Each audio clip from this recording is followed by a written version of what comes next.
Machilipatnam NH 65 పక్కన కేవలం 13,000కే గజం. Sunny sands gated Vilas KBP developers.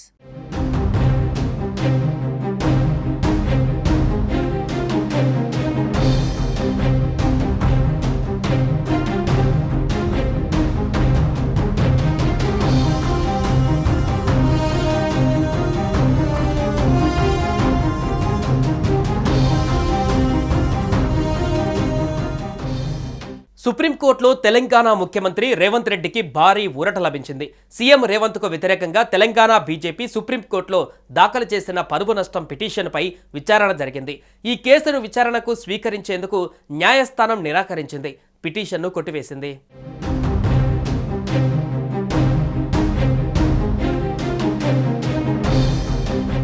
CM Revanth Reddy పైన తెలంగాణ బీజేపీ సుప్రీంకోర్టులో వేసిన పరువు నష్టం పిటిషన్ పైన సోమవారం విచారణ జరిగింది. 2024 లోక్సభ ఎన్నికల ప్రచారం సందర్భంగా కొత్తగూడెం సభలో రేవంత్ రెడ్డి చేసిన వ్యాఖ్యలు బీజేపీ ప్రతిష్టను దెబ్బతీశాయని ఆరోపిస్తూ ఆ పార్టీ నేత కాసం వెంకటేశ్వర్లు గతేడాది హైదరాబాద్ ప్రజాప్రతినిధుల కోర్టులో ఫిర్యాదు చేశారు. బీజేపీ అధికారంలోకి వస్తే రిజర్వేషన్లు రద్దవుతాయని రేవంత్ రెడ్డి తప్పుడు వ్యాఖ్యలు చేశారని పేర్కొన్నారు. దీనిపై కోర్టు ప్రజా ప్రాతినిధ్య చట్టం 1951లోని సెక్షన్ 125 కింద కేసు కొనసాగుతుందని కోర్టు తెలిపింది. దీంతో రేవంత్ రెడ్డి హైకోర్టును ఆశ్రయించారు. రాజకీయ ప్రసంగాలు అతిశయోక్తులతో ఉండేవేనని, వాటిని పరువు నష్టంగా పరిగణించలేమంటూ ట్రయల్ కోర్టు ఆదేశాలను హైకోర్టు రద్దు చేసింది.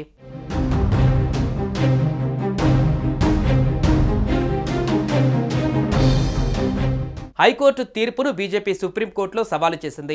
ఆ పిటిషన్ సోమవారం చీఫ్ జస్టిస్ బిఆర్ గవాయ్ నేతృత్వంలోనే ధర్మాసనం ఎదుట విచారణకు వచ్చింది.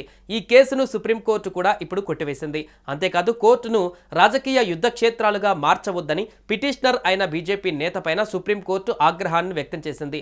రాజకీయ నేతలు మరీ సున్నితత్వంతో ఉంటే బాగుండేదని ఈ సందర్భంగా సిజేఐ వ్యాఖ్యానించారు. రాజకీయపరమైన అంశాలలో జోక్యం చేసుకోబోమని సుప్రీంకోర్టు తెలిపింది. దీంతో సీఎం రేవంత్ రెడ్డికి సుప్రీంకోర్టులో ఊరట దక్కినట్లయింది.